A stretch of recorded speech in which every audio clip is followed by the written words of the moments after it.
आपका अपने channel exam step पर। आज हम मार्च के सेकंड और थर्ड वीक का करंट एक साथ देखेंगे। तो चलो शुरू करते हैं फर्स्ट क्वेश्चन के साथ। पहला क्वेश्चन है, 15 से 18 वर्ष की आयु के बच्चों के लिए कोविड-19 टीकाकरण कब उपलब्ध कराया जाएगा। ये अभी 16 मार्च से शुरू कर दिया गया है 15 से 18 वर्ष की आयु को भी कोविड का टीकाकरण। अगले क्वेश्चन देखते हैं। भारतीय रेलवे के पहले गतिशक्ति कार्गो टर्मिनल का उद्घाटन आसनसोल डिवीजन में किया गया है। ये कौन से रेलवे के अधीन आता है? आसनसोल डिवीजन ये आता है आपके ईस्टर्न रेलवे के अधीन। ये गतिशक्ति हाल ही में बजट में इसके तहत 100 कार्गो टर्मिनल का संचालन करना है, जिसकी शुरुआत रेलवे ने आसनसोल डिवीजन में के साथ पहले कार्गो टर्मिनल के साथ कर दी है, जो कि पूर्वी रेलवे के अधीन आता है। बढ़ते हैं अगले क्वेश्चन की ओर। कौन सा शहर यूनेस्को की रचनात्मक शहर सूची में शामिल नहीं है?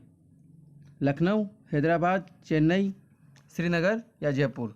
तो इसमें से लखनऊ है जो इस सूची में शामिल नहीं है, बाकी चारों यूनेस्को की रचनात्मक शहर सूची में शामिल है। आगे बढ़ते हैं। भारत के सर्वोच्च न्यायालय के चार धाम परियोजना की उच्चाधिकारी समिति के अध्यक्ष के रूप में किसे नामित किया गया है? आपके ऑप्शन है आशीष चांदोरकर, रवि चोपड़ा, अजय पुरी, ए.के. सिकरी या एन चंद्रशेखरन। तो वो है ए.के. सिकरी जी, जिनको हाल ही में इसका अपॉइंटमेंट दिया गया है। ये किन की जगह लिए हैं? इनसे पहले यहाँ पर रवि चोपड़ा थे, जिन्होंने फरवरी में अपना इस्तीफा दे दिया था। चारधाम प्रोजेक्ट में टोटल जो कॉस्ट आएगी वो लगभग 12,000 करोड़ रुपए अप्रोक्स आएगी, जिसमें ऋषिकेश रुद्रप्रयाग NH 58 पे 140 किलोमीटर का रोडवे, वहीं रुद्रप्रयाग माना में NH 58 में 160, वहीं ऋषिकेश धरासुआ में NH 94 में 144, और ऐसे ही टोटल ये 12,000 करोड़ की लागत से चारधाम परियोजना पूरी की जाएगी। इसमें कौन कौन से चारधाम, छोटी चारधाम यात्रा कहते हैं, इसमें कौन कौन से हैं? बद्रीनाथ, केदारनाथ, गंगोत्री और यमुनोत्री। ये उत्तराखंड में है, ध्यान रखना। बढ़ते हैं अगले क्वेश्चन की ओर। भगवंत मान किस राज्य के नए मुख्यमंत्री के रूप में शपथ लेंगे? भगवंत मान हाल ही में पंजाब में आप पार्टी की सरकार आई है, तो वहाँ के नए CM होंगे भगवंत मान। राज्यपाल बनवारी लाल पुरोहित ने इनको शपथ दिलवाई है 18वें मुख्यमंत्री के रूप में। यहाँ पर आम आदमी ने टोटल 117 सीटों में से 92 सीटें पर जीत हासिल की है। बढ़ते हैं आगे अगले क्वेश्चन में। बाफ्टा अवार्ड 2022 में किसने सर्वश्रेष्ठ अभिनेता का पुरस्कार जीता है? तो यह है विल स्मिथ, जिन्होंने बाफ्टा में सर्वश्रेष्ठ फिल्म अभिनेता का पुरस्कार जीता है। साथ ही best film The Power of the Dog और बेस्ट एक्ट्रेस का अवार्ड जोआना को मिला है, ये भी ध्यान रखना आप। बढ़ते हैं अगले क्वेश्चन की ओर। हाल ही में सुर्खियों में रहा आदावी ब्रांड निम्नलिखित में से किससे संबंधित है? आपके ऑप्शन है महोबा का पान, मैसूर सिल्क, कोटपेड़ हथकरघा कपड़े या नीलांबूर कस्बे के लघु वन उत्पाद से। तो यह नीलांबूर कस्बे के लघु वन उत्पाद से आदावी ब्रांड का संबंध है। बढ़ते हैं अगले क्वेश्चन की ओर। निम्नलिखित में से किसे भारतीय बीमा नियामक और विकास प्राधिकरण IRDAI का नया अध्यक्ष नियुक्त किया गया है? नरेंद्र कौर, नलिनी संगमा, अमनवीर सिंह या देवाशीष पांडा? तो देवाशीष पांडा जी, इनको IRDA का नया अध्यक्ष नियुक्त किया गया है। देखते हैं अगला क्वेश्चन। किस देश में भारत के नए राजदूत प्रदीप कुमार रावत ने अपना कार्यभार संभाला है? तो चाइना में भी नए एनवॉय ने अपना कार्यभार संभाला है, जिनका नाम है प्रदीप कुमार रावत। बढ़ते हैं अगले क्वेश्चन की ओर। फरवरी में उपभोक्ता मूल्य मुद्रास्फीति कितने प्रतिशत तक बढ़ गई है? तो ये है 6.07% फरवरी में ये मुद्रास्फीति बढ़ी है। चलते हैं अगले क्वेश्चन की ओर। किस शहर ने अपना जीरो कार्बन प्रोग्राम हाल ही में लॉन्च किया है? तो वो है मुंबई, जिसने अपना जीरो कार्बन प्रोग्राम लॉन्च किया है, और साथ ही ये पहली साउथ एशियन सिटी है जिसने अपना नेट जीरो का रोड मैप जारी किया है। आगे हम बात करते हैं, हाल ही में सुर्खियों में रहे पंडरेथन मंदिर के संबंध में निम्नलिखित में से कौन सा कथन सत्य है? पंडरेथन मंदिर श्रीनगर में स्थित 8वीं शताब्दी का एक विरासती स्थल है। दूसरा स्टेटमेंट है, झेलम नदी के पास स्थित यह मंदिर भगवान सूर्य को समर्पित है। तो ये केवल इसमें पहला सही है, दूसरा गलत है, केवल 1। पंडरेथन मंदिर श्रीनगर में स्थित 8वीं शताब्दी का एक विरासत स्थल है। अगला क्वेश्चन है, नाटो का हेडक्वार्टर कहाँ है? नाटो हाल ही में काफ़ी ज़्यादा चर्चा में रहा है। इसका आर्टिकल 5 जिसमें सभी देशों का एक देश पे हमला बाकी देशों पे हमला माना जाएगा, इसका ध्यान रखना। साथ ही इसका हेडक्वार्टर कहाँ पर है? ये ब्रुसेल्स में। वहीं स्टॉकहोम से कौन सी रिपोर्ट जारी होती है? यहाँ से सिप्री की रिपोर्ट जारी होती है, जो कि आपके इंपोर्ट एक्सपोर्ट के बारे में बताती है, हथियारों का इंपोर्ट और एक्सपोर्ट के बारे में। वहीं ओस्लो से आपके पीस प्राइज मतलब नोबेल का पीस यहीं से दिया जाता है। वहीं न्यूयॉर्क के बारे में बात करें तो ये कौन सी नदी के किनारे है? ये हडसन नदी के किनारे पे स्थित है। आगे बढ़ते हैं, भारत का पहला digital water park aquarium launch किया गया है, जो बेहतर जल प्रबंधन के उद्देश्य से एक अभिनव पहल है। ये कहाँ पर लॉन्च किया गया है? ये बेंगलुरु में लॉन्च किया गया है। साथ ही यहाँ पे बेंगलुरु में और क्या चीज़ें लॉन्च की जा रही है? आर्ट पार्क ये टेक्नोलॉजी से आर्टिफिशियली इंटेलिजेंसी से रिलेटेड ये पार्क वहाँ पे लॉन्च किया जा रहा है। बढ़ते हैं अगले क्वेश्चन की ओर। मातृ मृत्यु दर अनुपात MMR में कौन सा राज्य सबसे ऊपर है? महाराष्ट्र, केरला, कर्नाटका, हरियाणा। तो इनमें से केरला है जो सबसे हाईएस्ट पे है। वहीं इसकी बात करें तो सबसे रोस्ट कंडीशन में कौन है? सबसे बेकार है वेस्ट बंगाल। वहीं जिसने इम्प्रूवमेंट दिखाई है वो है यूपी। बढ़ते हैं आगे अगले क्वेश्चन की ओर। हाल ही में कैटलिन नोवाक को निम्नलिखित में से कहाँ का राष्ट्रपति चुना गया है? कैटलिन नोवाक हाल ही में हंगरी की नई राष्ट्रपति के रूप में चुनी गई है। आगे बढ़ते हैं हम। किस राज्य / केंद्र शासित प्रदेश की सरकार ने इलेक्ट्रिक ऑटो की खरीद और पंजीकरण के लिए एक ऑनलाइन माई इलेक्ट्रिकल व्हीकल पोर्टल लॉन्च किया गया है? कहाँ पर? मुंबई, नई दिल्ली, हैदराबाद, बेंगलुरु या पुणे? तो ये नई दिल्ली में लॉन्च किया गया है हाल ही में। नई दिल्ली में के बारे में कुछ जरूरी कुछ चीज़ें हैं स्टैटिक जो जान लेते हैं। इसको NCR का दर्जा कब मिला है? इसको 1992 में NCR का दर्जा मिला है 69 कॉन्स्टिट्यूशन अमेंडमेंट एक्ट के तहत। साथ ही यहाँ पर जो फेमस एक अभी चर्चा में लेख रही है वो है संजय लेख, यहीं पे है। साथ ही यहाँ की विधानसभा सीटों की बात करें तो वो है 70 और इसको पहले पुराना नाम इसका इंद्रप्रस्थ था, इंद्रप्रस्थ के नाम से इसको जाना जाता है। वहीं यहाँ पर हुमायूं का टॉम्ब है और रेड फोर्ट भी यहीं पे है।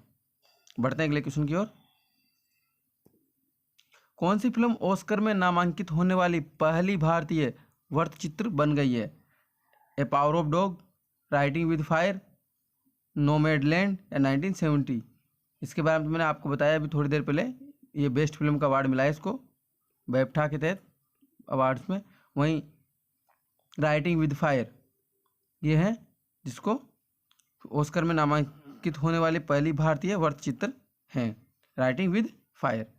बढ़ते हैं अगले क्वेश्चन की ओर। Writing with fire. कौन सा शहर फीडे शतरंज ओलंपियाड 2022 की मेजबानी के लिए बोली जीत गया है? तो वो है तमिलनाडु। ये पहले कहाँ होने जा रहा था? ये हो रहा था रसिया में, लेकिन रसिया के हालात तो आपको पता ही है, उस वजह से वहाँ पे ना होकर अब ये बिड तमिलनाडु ने जीत ली है। आगे हम बात करते हैं, महिला वनडे में 250 विकेट लेने वाले पहले गेंदबाज कौन बन गई है? तो 250 विकेट लेने वाली पहले गेंदबाज हाल ही में जुलन गोस्वामी ने ये रिकॉर्ड अपने नाम किया है। ICC वर्ल्ड कप 2022 जो कि न्यूजीलैंड में हो रहा है, वहाँ इन्होंने इंग्लैंड के खिलाफ ये कीर्तिमान स्थापित किया है। आगे बढ़ते हैं, ये है झूलन गोस्वामी। आगे बढ़ते हैं हम। किस देश ने सोशल मीडिया नाम रोसग्रास लॉन्च किया है? हाल ही में रसिया ने ये नया सोशल मीडिया प्लेटफॉर्म लॉन्च किया है, क्योंकि सेक्शंस के थ्रू वहाँ पर आजकल सारे सोशल मीडिया ने वहाँ पे बैन लगा दिया है, इसलिए इन्होंने अपना खुद का सोशल मीडिया लॉन्च किया है, ये लाइक इंस्टाग्राम व्हाट्सएप इनकी तरह। आगे हम बात करते हैं, अगले क्वेश्चन को देखते हैं। चक्रवात आसानी किस देश को प्रभावित करेगा? बांग्लादेश, चाइना, श्रीलंका, ऑस्ट्रेलिया या नन? तो आसानी बांग्लादेश को प्रभावित करेगा। ऐसे ही चक्रवातों को किस देश में क्या बोला जाता है उनका थोड़ा ध्यान रखना। जैसे नॉर्थ अमेरिका में इन्हें हरिकेन बुलाया जाता है, वहीं ऑस्ट्रेलिया में विली विली के नाम से जाना जाता है, वहीं आपके इंडियन ओशियन में इसको साइक्लोन के नाम से जानते हैं, और साथ ही चाइना में इसको टाइफून के नाम से जाना जाता है। ये एग्जाम में पूछे जाते हैं डायरेक्ट, इसलिए इनका विशेष ध्यान रखना। आगे बढ़ते हैं हम। मिशन कर्मयोगी किसके द्वारा शुरू किया गया है? ये हमारे पीएम के द्वारा 2021 में शुरू किया गया था। अगला क्वेश्चन देखते हैं। इस्लामोफोबिया से निपटने के लिए अंतर्राष्ट्रीय दिवस के रूप में किस दिन को मनाया जाएगा? तो ये 15 मार्च को अब से इस्लामोफोबिया से निपटने के लिए अंतर्राष्ट्रीय दिवस के रूप में मनाया जाएगा। ये हाल ही में पाकिस्तान ने OIC के साथ मिलके इसको यूएन में इसकी रेजोल्यूशन पास करवा दिया है। तो यूएन ने डिक्लेयर किया है 15 मार्च को as the international day to combat Islamophobia. अगले क्वेश्चन की ओर बढ़ते हैं। नितिन गडकरी ने टोयोटा मिराई का उद्घाटन किया, ये किससे संबंधित है? टोयोटा मिराई ये एक इलेक्ट्रिकल व्हीकल है जिसका हाल ही में नितिन गडकरी जी ने उद्घाटन किया है। देख लीजिए किस टाइप की है। अगला क्वेश्चन देखते हैं। मिस वर्ल्ड 2021 कैरोलिना बिलावस्का किस देश से संबंधित है? ये स्पेन, पोलैंड, रसिया, चाइना या इंडिया? तो ये पोलैंड से संबंधित है। और मिस वर्ल्ड 2021 इस कैरोलिना बिलावस्का फ्रॉम पोलैंड। अगली न्यूज़ को देखते हैं। हैप्पी बर्थडे कल्पना चावला जी का हाल ही में 17 मार्च को हैप्पी बर्थडे सेलिब्रेट किया गया है। इनकी जो डेथ हुई थी 1 फरवरी 2003 को। कैसे? जब ये री एंट्री कर रहे थे अपने स्पेस शटल से एटमॉस्फेयर में, जो इनके शटल का क्या नाम था? कोलंबिया, याद रखना। लैंड होने से कुछ ही सेकंड पहले ये नष्ट हो गया था। आगे हम बात करते हैं अगली न्यूज को। ICJ में भारतीय जज दलवीर भंडारी ने रूस के खिलाफ वोट किया है। ICJ international court of justice ये कहाँ पर है? ये है द हेग, नीदरलैंड में। द हेग, नीदरलैंड इसका हेडक्वार्टर है। वहाँ पर जो वोटिंग हुई थी उसमें ICJ ने रूस के खिलाफ वोट किया है। वहीं ये जो सदस्यता थी 2017 में इंडिया ने UK को compete करके ली थी। आगे हम बात करते हैं। किस देश ने महात्मा गांधी ग्रीन ट्रायंगल का अनावरण किया है? हाल ही में मेडागास्कर में ये ग्रीन ट्रायंगल का अनावरण किया गया है महात्मा गांधी के लिए। साथ ही महात्मा गांधी जी से जुड़ी हुई कुछ चीज़ें ध्यान रखना, जैसे INC के 1924 में बेलगाम अधिवेशन की अध्यक्षता गांधी जी ने की है। साथ ही इनके जो राजनीतिक गुरु है वो है गोखले जी, इनका विशेष ध्यान रखना। वहीं हाल ही में गांधी जी के ऊपर एक कॉइन लॉन्च किया गया है। कौन सी कंट्री में? UK में। और साथ ही एक मेट्रो स्टेशन भी का नाम भी गांधी जी के ऊपर रखा गया है। ये रखा गया है मॉरिशस में। ये भी आप ध्यान रखना। आगे बढ़ते हैं हम अगले क्वेश्चन की ओर। केंद्रीय वित्त मंत्री निर्मला सीतारमण ने लोकसभा नई दिल्ली में वित्त वर्ष 2022-23 के लिए केंद्र शासित प्रदेश जम्मू और कश्मीर के लिए रुपए का बजट पेश किया है। तो वो है 1.42 लाख रुपए का बजट हाल ही में पेश किया गया है। अनुच्छेद 370 हटने के बाद जम्मू कश्मीर में विकास की एक नई सुबह। निर्मला सीतारमण जी ने लोकसभा में जम्मू कश्मीर के वित्त वर्ष 2022-23 के लिए 1.42 लाख करोड़ रुपए का बजट पेश किया। देखते हैं अगले क्वेश्चन को। दिशांक किस सरकार द्वारा विकसित किया गया एक एप्लीकेशन है जो भूमि रिकॉर्ड तक आसान पहुंच सुनिश्चित करने के लिए बनाया गया है? तो ये कर्नाटक सरकार ने हाल ही में दिशांक नाम का मोबाइल ऐप लॉन्च किया है। फूलदेई त्यौहार किस राज्य में मनाया जाता है? फूलदेई त्यौहार उत्तराखंड में मनाया जाता है, ध्यान रखना। साथ ही होली का त्यौहार है वो अलग अलग जगह अलग अलग नाम से मनाया जाता है। जैसे आपको ध्यान रखना है, इसमें कुछ इंपॉर्टेंट है उनको विशेष ध्यान रखना। जैसे आपके लठमार होली हो गई बरसाना में, वहीं फूलों की होली हो गई आपके मथुरा में। साथ ही गोवा में सिग्मू नाम से इस त्यौहार को मनाया जाता है, और वेस्ट बंगाल में ढोल जात्रा या बसंत उत्सव के नाम से इसे मनाया जाता है, और हरियाणा में इसे धुलंडी के नाम से भी मनाया जाता है। एक अगली न्यूज की तरफ बढ़ते हैं। हाल ही में वर्ल्ड हैप्पीनेस रिपोर्ट जारी की गई है, जिसके अंदर फिनलैंड ने टॉप किया है और इंडिया की रैंक इसमें 136 है। साथ ही सबसे लास्ट में 146 पे कौन रहा है? वो है अफगानिस्तान। ये ध्यान रखना।